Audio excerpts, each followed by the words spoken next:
Padmaja വേണുഗോപാലിന്റെ BJP. പ്രവേശനത്തിന് ഇടനില നിന്നത് ലോക്നാഥ് ബെഹ്റ എന്ന് ആവർത്തിച്ച് കെ.പി.സി.സി. President K. സുധാകരൻ. എന്നാൽ ഇതിന്റെ തെളിവ് തന്റെ കൈവശമില്ല. കേരളത്തിൽ ബി.ജെ.പി. അക്കൗണ്ട് തുറക്കില്ല. ബി.ജെ.പിയിലേക്ക് താൻ പോകണം എന്നത് പിണറായി വിജയന്റെ ആഗ്രഹം മാത്രം. കണ്ണൂരിൽ എം.വി. ജയരാജൻ തനിക്ക് പറ്റിയ എതിരാളിയല്ലെന്നും കെ. സുധാകരൻ പറഞ്ഞു. ഈ വ്യായാമം മുടക്കാതെയാണ് തെരഞ്ഞെടുപ്പിൻ്റെ വേളയിലും. വ്യായാമം മുടക്കുന്നത് ശരിയല്ല. വ്യായാമം എടുക്കുന്ന ആളുകൾക്കറിയാം, അത് ആവശ്യത്തിൽ എല്ലാ ദിവസവും ഒരു ചെറിയ സമയമെങ്കിലും അത് കളിക്കണം. ഈ ലാസ്റ്റ് മിനിറ്റിൽ പട്ടികയിലെ മാറ്റം വരുത്തൽ അത് യഥാർത്ഥത്തിൽ ഈ പത്മജയുടെ പോക്കിനെ, ആ നീക്കത്തെ പ്രതിരോധിക്കാനായിരുന്നു. രാഷ്ട്രീയ രഹസ്യമാണ്. അതൊന്നും ഇങ്ങനെ നിങ്ങളോട് ചാനലുകാരോട് പറയേണ്ടുന്ന കാര്യമല്ല. ലോക്നാഥ് ബെഹ്റയാണ് ഇത്തരത്തിലുള്ള ഈ ഒരു ബി.ജെ.പിയിലേക്ക് പത്മജയെ എത്തിച്ചത് എന്നുള്ള വളരെ ഗുരുതരമായ ഒരു ആരോപണത്തിന് കോൺഗ്രസ് തയ്യാറായിട്ടുണ്ട്. യഥാർത്ഥത്തിൽ എന്താ വസ്തുത?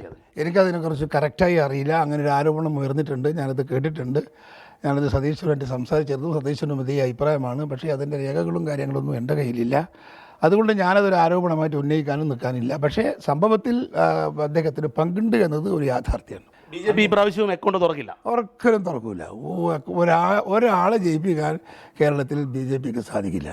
ചലഞ്ച്. ഇത്രയും confidence? I am fully confident about it. I am KPC president.